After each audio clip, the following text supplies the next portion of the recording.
Scientific Challenge Medical Mystery. Stage 1, recognize.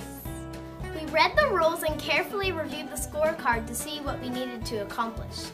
Then we assigned managers to each of the main scoring elements. We also assigned managers for the scenery and props because we knew we wanted to make those amazing. Stage 2, imagine. Time for us to start brainstorming. We've generated lots of ideas. And lots of sticky notes. Sometimes we decided of an idea quickly. And sometimes we generated 5 or more ideas, just to be sure. I'm glad we did that because sometimes the best option came from the additional ideas. Then we made our timeline and our first list of tasks.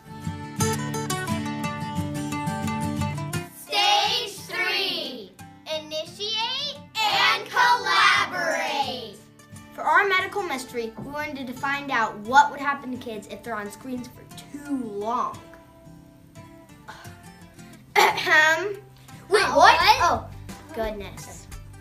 Once we narrowed down our options and made some key decisions, we split up the work and started creating. Our story team started creating a script. Our medical research team researched the effects of too much screen time and which part of the brains got affected by it. Our costume team started designing and creating the costumes. Our scenery team started to create the backdrop. And our symptomatic team started creating a head complete with an animated face and a brain. Everything must be integrated, so it's important that we collaborate to ensure everything we create makes sense together as the story is developed.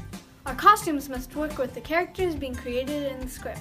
The symptoms identified by our research team needed to be reflected on the symptomatic.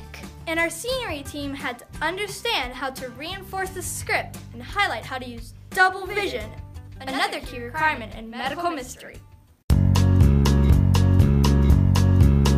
Stage 4, assess. We held weekly team meetings and we would start them with a DI news, a status update where each of us would come up and share what we did the previous week. This is where things start to get real messy, because sometimes our team members don't like the decisions and progress we've made. Or lack of progress. And this is hard because sometimes we hurt each other's feelings with the feedback. But each week we get better to give and receive feedback for improvement. After we've given each other feedback, we go back to the other steps in the creative process to recognize, read the rules, or ask for clarifications. Reimagine a whole new way to do something. Collaborate, fix something that needs better quality. Or recreating when you determine that you need to start all over. That's why there are all of these arrows on the creative process diagram.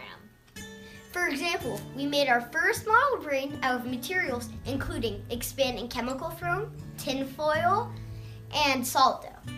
But that was a disaster.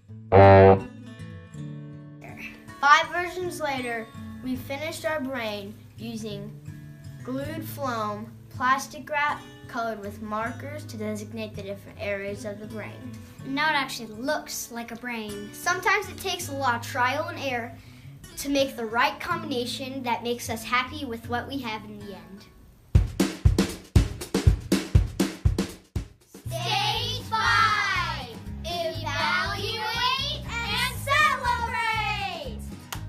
We celebrate little milestones along the way, like when someone finishes a big task, when we complete our skit under 8 minutes for the first time, or when we nail an instant challenge.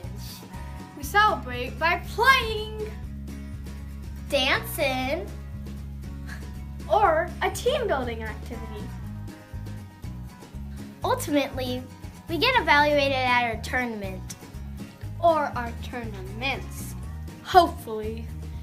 After we perform our skit and see our stickies and scores, we sit down, review the score in detail, and talk about all the wonderful things we've done during the year. And what we can improve on next year. From imagination to innovation, the creative process guides us to create something unique and amazing every year. And it gives us confidence that we can dream big, overcome obstacles, and solve life's biggest challenges. We do it all in Destination Imagination!